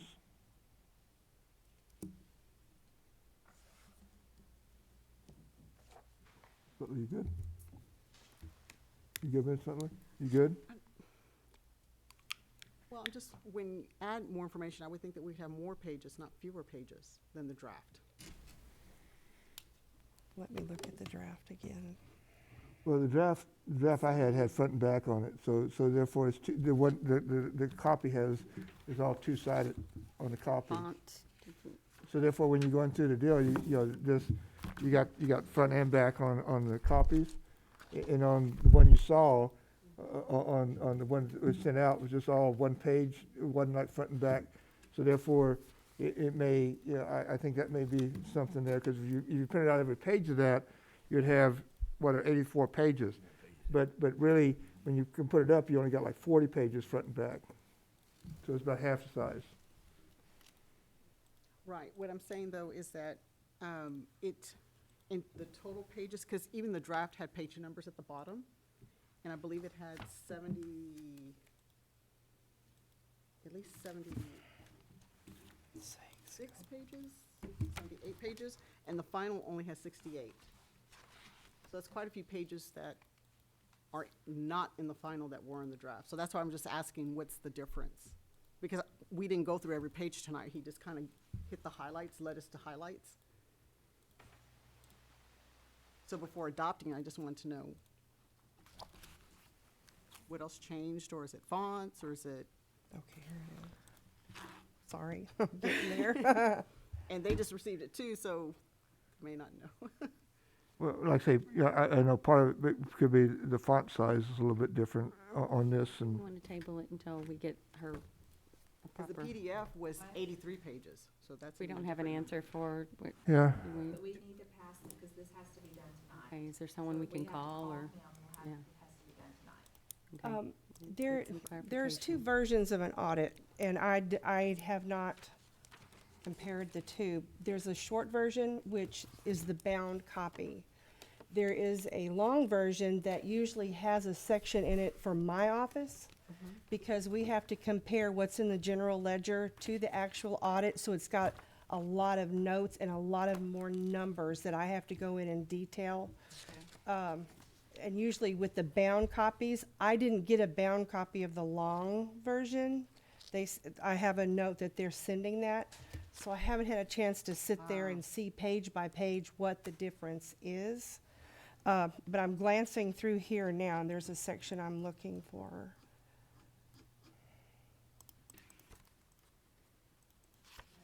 The reason I say it has to be done tonight because we have to have your approval the 31st, right? It has to be submitted to TEA by the 28th. Or the 28th.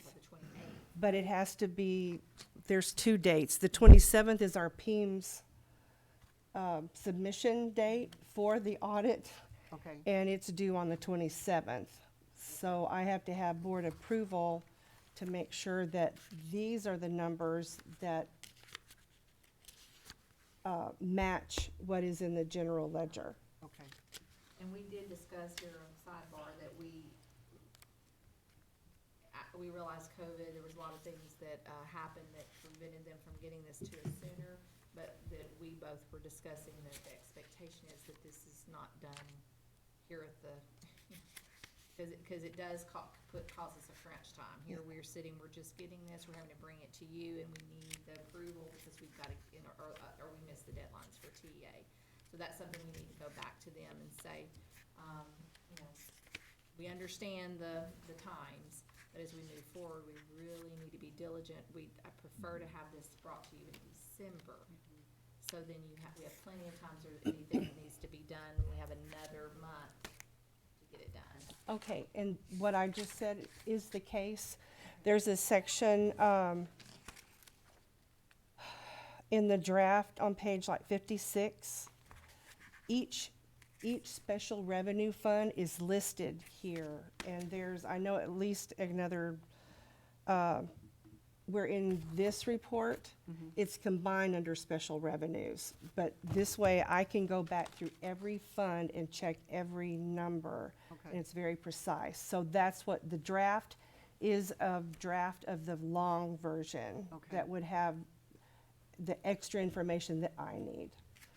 And this is what TEA would need. They're not interested in every single fund and every number in that fund. This is what they're needing. They're looking for the overall. Yes. And that's what you're approving, is what's going to TEA. Okay. That's why I had a difficult time earlier, because I was referencing page numbers. Well, I can understand that. I think, question. okay, are they, what's missing? And it's not, it's condensed. It's This is more of a condensed version than the draft that was sent. Okay. Well, and like I say, if you look at page, 59, 60, and 61, they've got page 1 and 3, and then page 60 is not listed, but 61 is page 2 and 3. So in the final report, they don't have page 60 on it. They probably have 59 and 61 on it. And so that's going to eliminate some of the pages there too.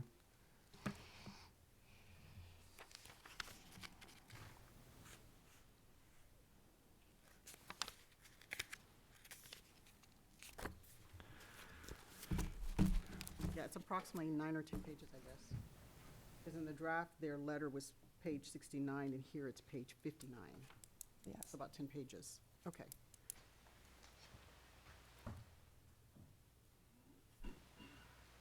Thank you. Appreciate your No glancing real problem, quickly, no try to problem. detect. Where did the pages go? So are you good? Yes, sir. Okay. Do I hear a motion to consider and approve the financial audit report for the year ending 31 August 2021? So move. So moved by Mrs. Hill, second by Mr. Rector. All in favor, say aye. Aye. Anybody opposed? Okay, motion pass. Next on the action agenda is consider an approved plan of timeline to remodel one wing of Key Burger for admin office. Ms. Cook? No, wait, you skipped one. Oh, did I? The TASB policy update. Number 9. Oh. 9B. It's so small compared to the rest of them, I didn't see it. Good try, John. I just gotta remind it. Okay, I'm sorry. No worries.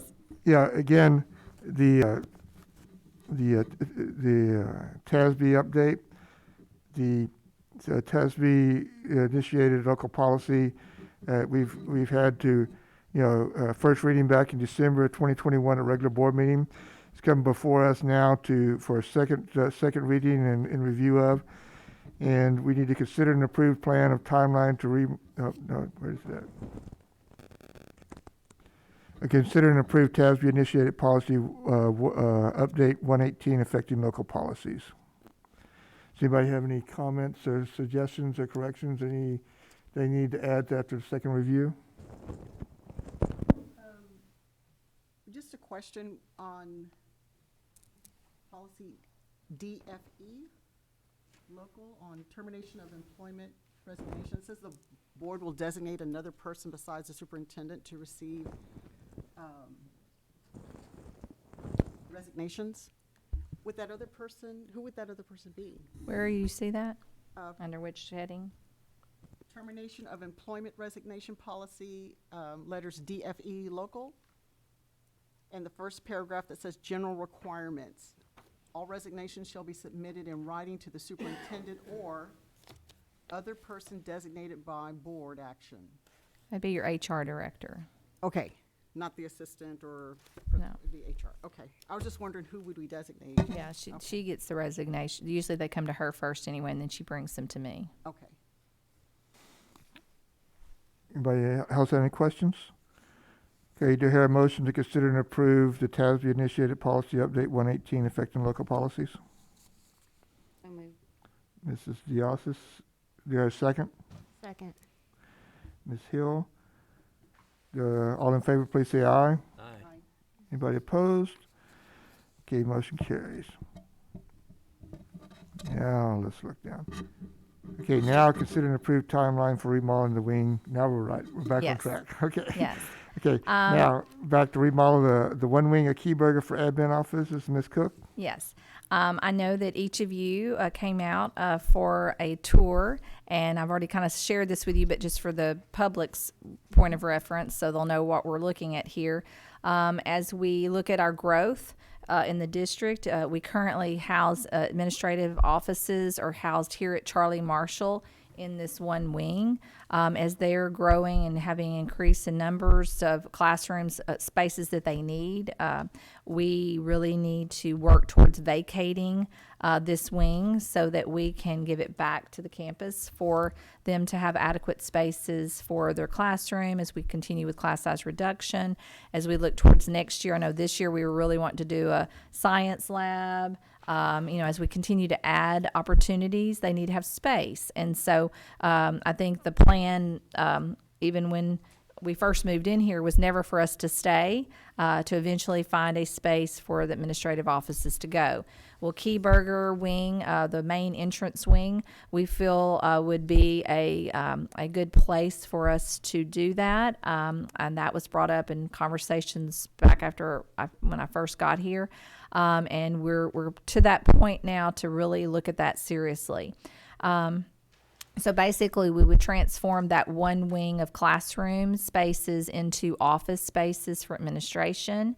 We have been looking at the evaluation of any asbestos abatement documents that we had that occurred after Harvey. So we're looking through those documents to ensure that all areas have been abated. We also called in a specialist that's looking at any other key areas to ensure that we're meeting all of those safety requirements and guidelines. So that's our first stop. So these are some of the steps that we have been completed or we're in the process of. We've also met with Todd, our architect, to discuss any assistance with drawings and permit retrieval, because this would be an in-house project due to the limited funding. Completion of 2 office spaces utilizing current funding, that we have been completed, and that's what you were able to go and view, or at least the rooms I was able to get open. We have received some grant funding that we proposed to use this project. It was basically funding, bond money was used, and Cheryl, correct me if I'm wrong, bond money that was used to do some after Harvey, meet some after Harvey construction needs. There was some grant opportunities that, we all went out for anything and everything. Well, this was one that Cheryl had put out there, and then it took a while, as some of this has, to come back around.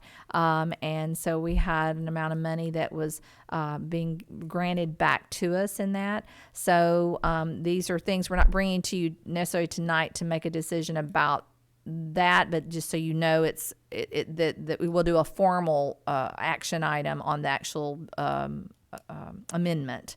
But I just want you to kind of know, as you're making a decision to say move forward or not, what we're talking about.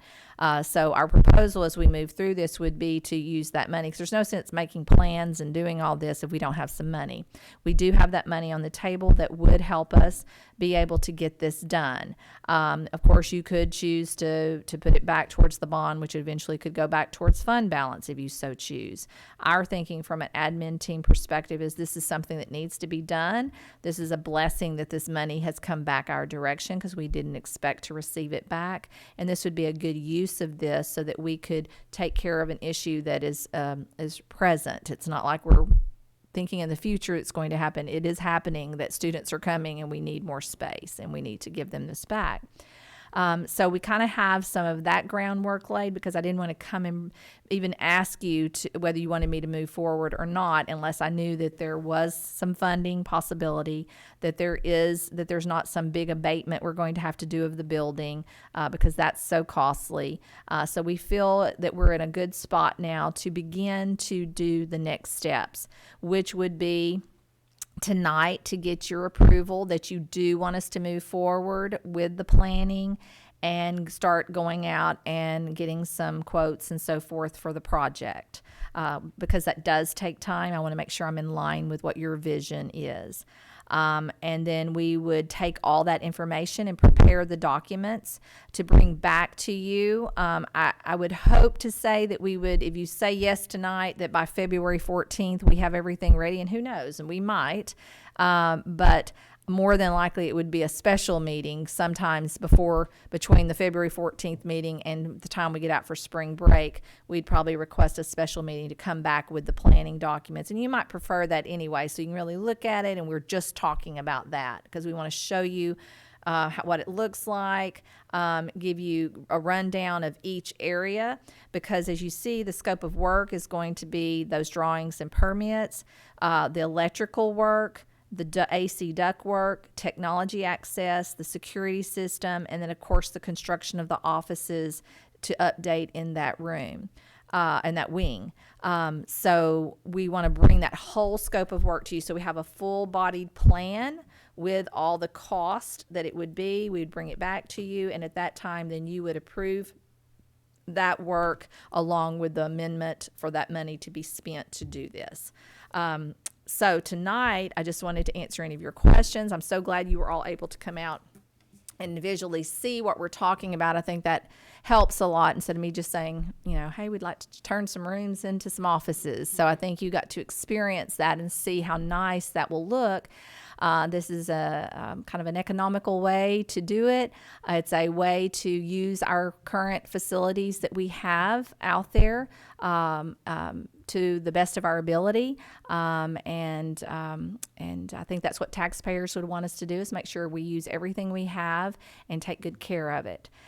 So do you have any questions or comments? No, I just, just for my own, just information to the public, is the fact that we are getting growth, and usually when you have growth, you got to start planning ahead for it, because you wait till the growth comes and you're going to have kids packed in the rooms, where they're sitting on top of each other, and we're going to have, not enough classroom space to put everybody at.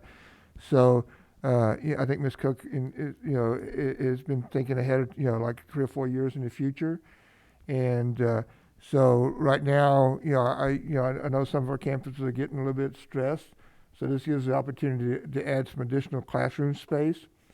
I think we have like 3 or 4 rooms available at Keyburger that are, I don't know how many are over there, but is it like 3 or 4? At this point, how many rooms do you have left? Are you talking about at Keyburger or Falk? You meant Falk. I'm sorry. Yeah, I thought he meant Falk. I'm sorry. I thought he meant Falk. I'm down to like 1, to be honest, 1 or 2. Okay. Yeah. So we do have a little room that we can actually go into there for a couple of spots, and I think Charlie Marshall's is a problem with the floor space here, so this allowed them additional space to bring that up, and again we can be it gives us capability to have extra classrooms to go into if we need to, and we've got the opportunity now with the building there that for the office space to free this space up. And I think the plan was this will still be the boardroom, and so we still have our board meetings here, so they wouldn't do anything in this room. And over there for Mrs. Cook's office would be like a planning room that they can use and they can use this room for training as they do with the staff and other things. So again, it'd just be the office wing down on that end that would be using for classrooms, and then and then those offices would be moved over to Keyburger in one spot. So that gives us an opportunity to grow in the future, and hopefully in the future, like I said, we'll probably have to go up for another bond, but at least we can, get, manage the growth in-house until we have everything we that have issue first. to get the bond. Yes. So this is something we can do real fast, immediate, and we got the money to do it. Yes, sir. And so the question is, we want to put that money back into fund balance, or we want to move it into the construction for updating that there. It doesn't change our budget in it, because this is money we didn't expect, so it's not asking like a budget amendment to take the money out, any more money. It's just money we got on our dropped on us, and so like a gift that we got, so we can use that money to either go back to the fund balance, or we can use it for the construction. So that's the two bases of it. I have have a question. Mhm. How many classrooms will that add to this campus? Just for general knowledge, so people can understand the significance of why we need to move. How many classrooms will that give back to Charlie Marshall? 4, 5, 6, 6. right? Or 7, 6.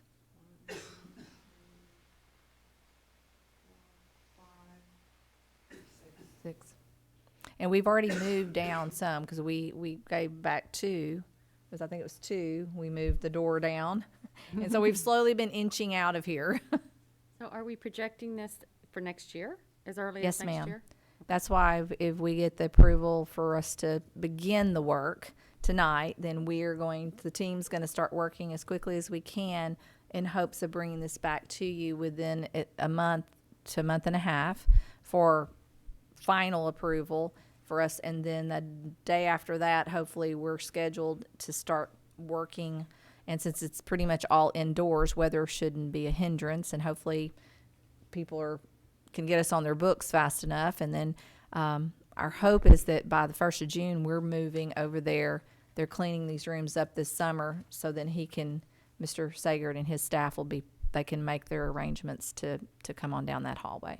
I don't think there's a lot of reconstruction inside of the Keyburger campus itself, because some of those rooms are classrooms that are just going to make office space. They may have to split them up in between, like, make them into 2, but most of them can be, pretty well used without very little construction onto them. So that's why the cost, instead of building new office space for the administration, this is a lot more cost effective. Yes. Will there be costs associated with transforming these offices or returning them back to classrooms? We can do that in-house. Our team in-house is the one that built their temporary walls that were built anyway, because it was always the plan to be temporary. So they would basically just remove those. It'll maybe some tiles that have to be replaced, or some painting, of course, of walls where things were nailed in. But I've even talked to Mr. Sagert about some of the rooms. He may want to keep those smaller spaces because like, for example, a dyslexia teacher may be currently using an entire classroom. So he could, it was one of those areas that's divided into 3 spaces, could utilize, instead of them having a whole classroom, he could put 3 specialized teachers in one room with the space that they need and the privacy to work with each individual child. And which would give him more room space. But no, to answer your question, that would be very minimal, and we can do that in-house. And the desk and all of that, we will be able to, out of our operating funds, to be able to. The furniture is something we were looking at. We've already been working on that anyway, because his campus needs some new desk. So I've been looking at the ESSER funds to see how we can start taking care of some of that, because that goes hand in hand with class size reduction. So as we've creating more classrooms and so forth, that does seem to fit into that one of the guidelines that we can use, and so we've been working towards that. So they've actually already picked out some desks and things that they like. It's laying on the top of my desk. I have not forgotten, Mr. Sagert. Just waiting. I kind of was waiting to see how this was going to play out, because if we're going to order something like that, we have some funding where we can do that, and I think it will get a better rate if I'm ordering more than less. So that's all. Everything's kind of like in queue. I'm just waiting. It's kind of like putting the dominoes up, just waiting to push that first domino. I think it's a great idea for the vision that you all have and come up with. Especially it's already in-house. We got it there, just sitting there. We got to do something from here anyway. Got to move out. So I think it's perfect. Great. But I like the vision. Absolutely. And thank you for allowing us to tour that ahead of time. I think that makes it very clear what the goal is, and a lot easier to make an informed decision. Well, I loved it. It was fun. So I'm hoping to give you more tours of lots of things. So We enjoyed our tours. well, good. Even with the alarms going off. Any more questions or comments? Okay, do I hear a motion to consider and approve the plan and timeline for remodeling one wing of Keyburger for admin offices? So moved. Second, great. Mr. Butler made a motion by, Mr. Rector, and seconded by Ms. Diazis. All in favor, say aye. Aye. Anybody opposed? Okay, motion carries. Okay, next on the agenda is discussion of topic for future meetings. Does anybody have anything they would like to add for future meetings agenda? Yes, ma'am. We had tabled our goals, but now that we have the data and we know that we're gonna start moving forward and comparison, the data that's gonna be coming in, I guess, February. Over time, you're gonna be breaking down the details. Maybe we can put that back on the agenda. Well, yeah, and that's one thing I like Ms. Cook, and I talked to her about this briefly before, a topic future meeting.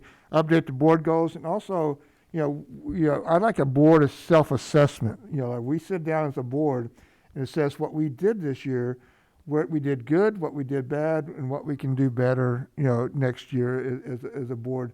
I think that gives us room to grow, and we can have a meeting, a session. When we do the same workshop for the board goals, is also do a self-assessment of basically how we did those goals we set last time. Did we meet any of those, and why we didn't meet them, and that.